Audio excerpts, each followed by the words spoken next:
Assalamualaikum warahmatullahi wabarakatuh.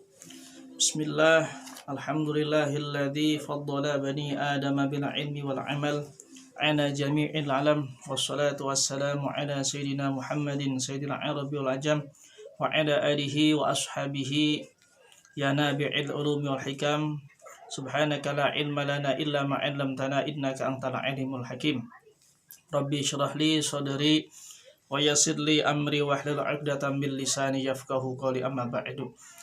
Puji syukur marilah kita panjatkan pada Allah Subhanahu wa taala yang telah memberikan kenikmatan kepada kita semua. Di antaranya nikmat kita bisa belajar meskipun secara virtual. Mudah-mudahan Allah Subhanahu wa taala memberikan ilmu kepada kita semuanya. Amin ya rabbal alamin. Salawat beserta salam semoga selamanya tercurah limpahkan kepada Nabi Agung Nabi Muhammad SAW, kepada keluarganya, para sahabatnya, dan tentunya kepada kita semua yang semoga senantiasa semangat dan terus untuk mempelajari ilmu-ilmu yang diajarkan oleh Nabi Muhammad dan dibawa oleh Nabi Muhammad SAW. Anak-anakku semua, sebelum Bapak akan memberikan materi tentang mata pelajaran fikih untuk kelas 7 baik A maupun B, sebelumnya izinkan Bapak memperkenalkan diri agar kita lebih kenal, karena jujur ini kita adalah pertemuan pertama secara virtual. Untuk itu sebelum Bapak memberikan materi, Bapak memperkenalkan terlebih dahulu. Insya Allah di MTS Pembangunan kelas 7, 8, 9 Bapak mengampu mata pelajaran fikih. Nama Bapak adalah Zainal Arifin. Silakan nanti bisa memanggil Pak Zainal, bisa memanggil Pak Arif, namun panggil saja dengan nama Pak Zainal. Karena di MTS Pembangunan ini ada nama Pak Arif, sehingga supaya tidak keliru ya. Panggil saja Bapak dengan nama Pak Zainal. Selanjutnya, di samping nama, kemudian Bapak lahir di Kabupaten Kuningan, berdomisili sekarang di Desa Randebo Girang atau Bagirang, masih dalam Kecamatan Mandirancan. Bila kalian main, silakan bisa singgah di gubuk Bapak ya, berada di Desa Randebo Girang. Kalian mungkin tentu kenal dengan Bumi Perkemahan Trijaya ya. Dan juga di desa Bapak ada wahana wisata baru namanya Teras Cibulakan. Barangkali kalian main, silakan bisa singgah dan bisa silaturahim ke rumah Bapak. Mungkin itu untuk perkenalan singkatnya. Lebih lanjutnya tentunya kita berharap semoga situasi pandemi ini bisa cepat pulih, bisa cepat berakhir, dan bisa pulih normal seperti sedia kala, sehingga kita bisa belajar tidak hanya virtual namun bisa belajar dengan tatap muka. Mudah-mudahan kita bisa belajar secara tatap muka. Bismillahirrahmanirrahim. Anak-anakku semua kelas 7 baik A maupun B yang Bapak cintai, materi pertama yang Bapak akan sampaikan di semester ganjil ini, tahun pelajaran 2020-2021, perlu diketahui bahwa untuk mata pelajaran PAI dan Bahasa Arab, sebagaimana keputusan Menteri Agama nomor 183 tahun 2009 ini ada perubahan. Nah, namun sebenarnya tidak berbeda dengan materi-materi sebelum adanya KMA-nya. Untuk bab pertama di kelas 7 semester pertama itu akan menjelaskan tentang menjaga kelangsungan hidup manusia dan lingkungan melalui pengenalan alat-alat bersuci. Ini bab utamanya ya, bab pertama. Adapun pembahasannya di sini nanti di dalam pembahasan bab pertama ini nanti akan dibahas yang pertama alat bersuci. Ada 3 hal yang menjadi pembahasan utama tentang alat bersuci. Yang pertama adalah pengertian bersuci. Ya. Kemudian ke bawahnya perbedaan bersuci dan membersihkan diri, dan yang terakhir adalah dasar hukum bersuci. Dan mungkin ini adalah materi yang pada hari ini akan Bapak sampaikan pada kalian semua. Nanti tolong materi-materi Bapak yang disampaikan tolong nanti bisa kalian rangkum, kalian tulis di buku kalian masing-masing dan diuploadkan ke Google Classroom. Nah, gitu ya.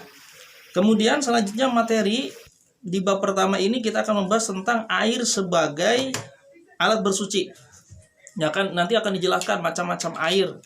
Ya, ada air mutlak, kemudian ada air suci mensucikan, ya, yang tidak makruh menggunakannya disebut dengan air mutlak. Jenis-jenis air mutlak itu apa saja, ya. Kemudian ada air yang suci mensucikan namun makruh menggunakan disebut dengan air musyammas. Nanti akan dijelaskan di bab tersebut. Kemudian air ditinjau dari pembagiannya, itu masih sama ya.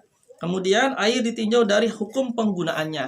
Nah, hukumnya bagaimana? Hukumnya mubah, hukumnya makruh, atau hukumnya haram. Kalau hukumnya haram, makruh itu seperti air musyammas. Ya, air musyammas itu air yang panas disebabkan oleh sinar matahari. Dan air itu berada di sebuah bejana yang menerima karat. Nah, ini kalau digunakan hukumnya makruh. Nanti akan dijelaskan dalam babnya, dalam pembahasannya. Kemudian alat bersuci lainnya. Kemudian batu sebagai alat, metode analogi. Nanti insya Allah akan dibahas dalam bab yang pertama ini. Anak-anak semua yang Bapak hormati, mari kita mulai materi kita pada hari ini, yaitu tentang bersuci. Ya, Allah Subhanahu wa Ta'ala menciptakan manusia sebagai khalifah di muka bumi ini. Tentunya Allah memfasilitasi manusia untuk kelangsungan hidupnya. Ya. Di antara kebutuhan manusia yang tidak bisa dilepaskan adalah bersuci. Kenapa? Karena manusia ini adalah sebagai manusia yang paling fi ahsani taqwim, ya, manusia yang paling sempurna. Sehingga berbeda dengan makhluk Allah yang lain, baik itu hewan, baik itu tumbuh-tumbuhan. Ketika manusia itu merasa badannya kotor, maka tentunya akan sebagai fitrah manusia, maka dia akan bersuci, baik dengan wudu, mandi, dan lain sebagainya. Nah, kemudian apa itu bersuci? Nah, bersuci secara bahasa dan dalam istilah fikih disebut dengan at-toharoh. Ya, bersuci menurut bahasa secara istilah fikih disebut at-toharoh. Ingat-ingat ya, at-toharoh artinya secara bahasa bersuci adalah bersih, suci. Bersih dan suci dari apa? Bersih dan suci dari segala kotoran. Ya, baik kotoran ataupun sesuatu yang kotor itu tampak dalam pandangan ataupun tidak tampak. Seperti misalkan yang tidak tampak itu seperti misalkan makdzurat al-batiniyah, ya, kotor-kotoran yang berupa batin, itu maksiat, itu namanya adalah ataupun yang tampak mata seperti, mohon maaf, kotoran manusia, kotoran binatang, itu adalah contoh-contoh daripada kotoran. Nah, itu bersuci secara bahasa. Jadi at-toharoh. Kemudian toharoh menurut istilah fikih, nah ini yang dijadikan pegangan dan digunakan oleh kita. Yang namanya bersuci itu apa sih? Jadi secara bahasa adalah bersih dan suci dari segala kotoran. Apa saja pokoknya. Ya. Toharoh bersuci secara istilah, ya, secara istilah fikih adalah suci dan bersih dari hadas dan najis. Ini harus disimak baik-baik. Jadi toharoh secara istilah adalah bersih dan suci dari najis dan hadas. Ini ada dua istilah yang kelihatan sama namun berbeda. Makanya nanti akan dibahas di sini. Tadi ada istilah bersih dan suci. Suci dan bersih kira-kira sama tidak ya? Ya. Ada orang mengatakan itu silakan pakainya dipakai saja untuk sholat, bersih kok, gitu ya. Ataupun tempat ini bersih kok. Nah, istilah-istilah semacam itu kita kira-kira dijamin suci atau tidak? Ketika kita mengatakan baju tempat itu bersih, kira-kira itu dihukumi suci tidak? Nah, ini nanti kita akan bahas dalam perbedaan bersuci dan perbedaan membersihkan diri. Baik anak-anak semua yang Bapak hormati, alhamdulillah tadi sudah kita ketahui bahwa toharoh secara bahasa itu adalah bersuci secara bahasa adalah at-toharoh, bersuci atau bersih. Ya, secara istilahnya adalah suci dan bersih dari hadas dan najis. Kemudian selanjutnya perbedaan bersuci dan membersihkan diri. Ya. tadi sudah dijelaskan dalam istilah tohar secara tohar secara istilah, bahwa dua istilah itu, suci dan bersih, itu berbeda. Ya, coba unsur-unsur yang Bapak akan sampaikan kira-kira ini merupakan bersih atau bersuci, bersih dan suci atau tidak? Silakan. Yang pertama adalah menyertakan niat. Menyertakan niat ini termasuk sesuatu yang ada dalam bersuci atau membersihkan diri. Ya, niat, ya, menyertakan niat itu ada dalam bersuci, tidak ada dalam membersihkan diri. Nah, ini perbedaannya ya. Yang kedua, bertujuan untuk membersihkan. Ya. Baik bersuci maupun membersihkan diri, tujuan membersihkan ini ada di kedua-duanya. Ya. Jadi di kedua-duanya, baik itu bersuci atau membersihkan diri, itu ada. Ya, jadi ini adalah masuk, ya, sama kedua-duanya ini ada. Baik itu bersuci maupun membersihkan diri, keduanya ada tujuan membersihkan diri. Yang ketiga, tata cara diatur oleh syariat Islam melalui ketentuan fikih.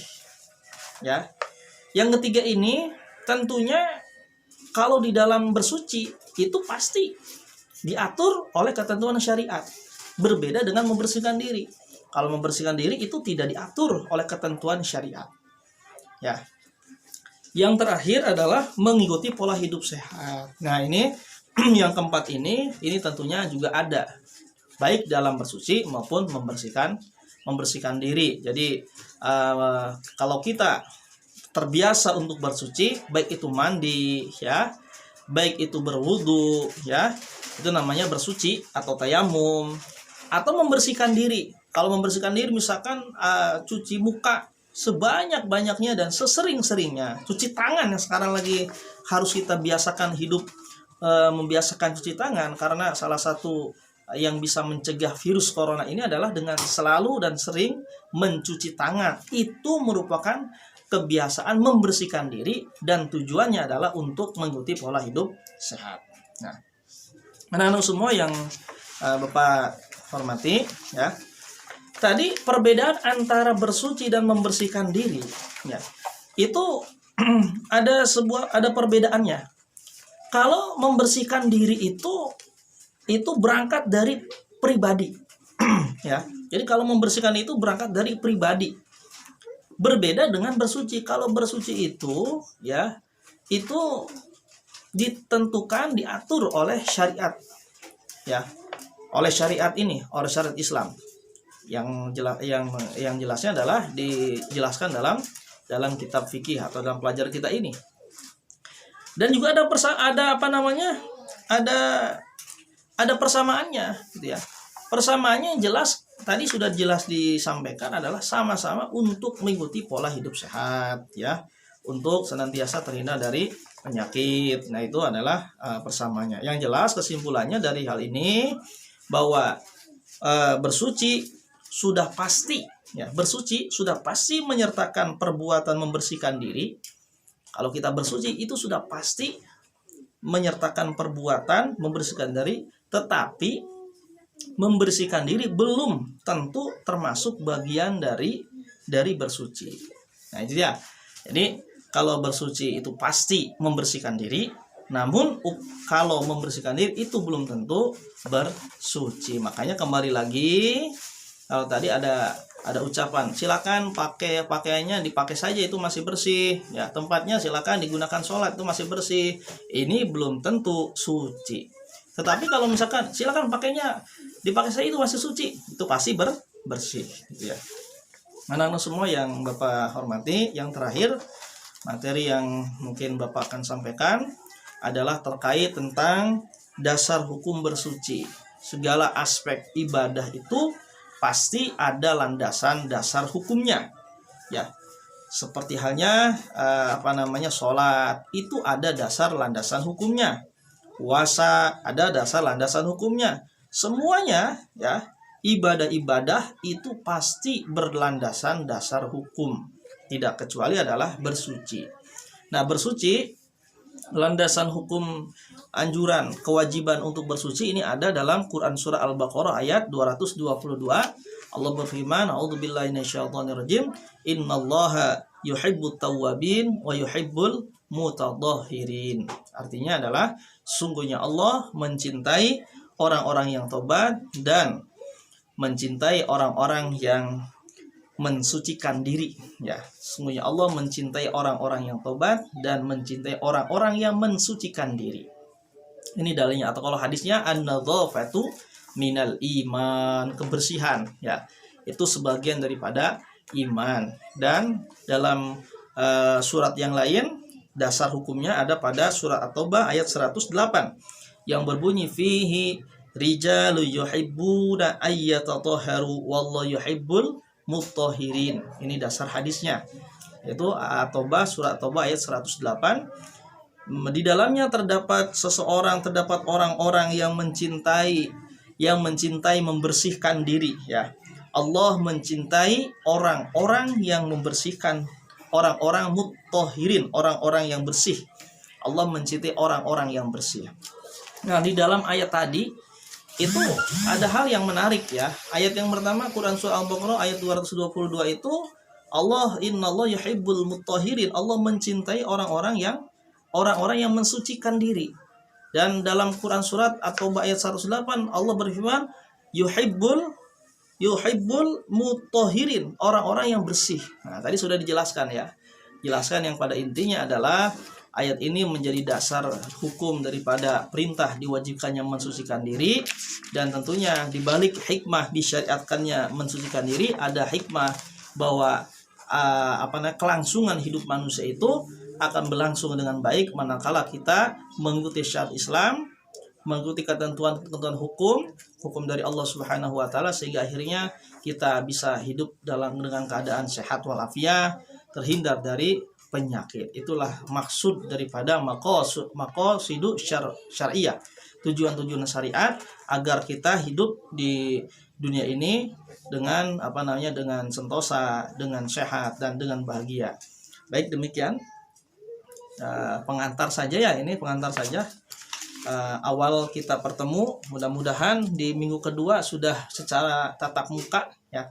Harapannya sudah bisa tatap muka, dan semoga pandemi ini sudah bisa cepat berakhir sehingga mudah-mudahan kita bisa belajar dengan baik. Demikian yang Bapak bisa sampaikan, materinya terbatas, ya, dan karena maklum ini virtual terbatas, mudah-mudahan ada manfaatnya. Materi yang Bapak sampaikan itu yang pertama terkait tentang bersuci, ya. Bersuci, pengertian bersuci, ya. Pengertian bersuci tadi sudah Bapak sampaikan. Kemudian yang kedua adalah perbedaan bersuci dan membersihkan diri. Yang ketiga adalah dasar hukum bersuci. Itu saja yang bisa kami sampaikan. Silakan nanti keterangan-keterangan Bapak ini kalian rangkum, ya. Rangkum, kemudian nanti diuploadkan hasil rangkumannya ke Google Classroom kelas 7 baik A maupun B. Demikian. Wallahu muwaffiq ila aqwamit thoriq. Assalamualaikum warahmatullahi wabarakatuh.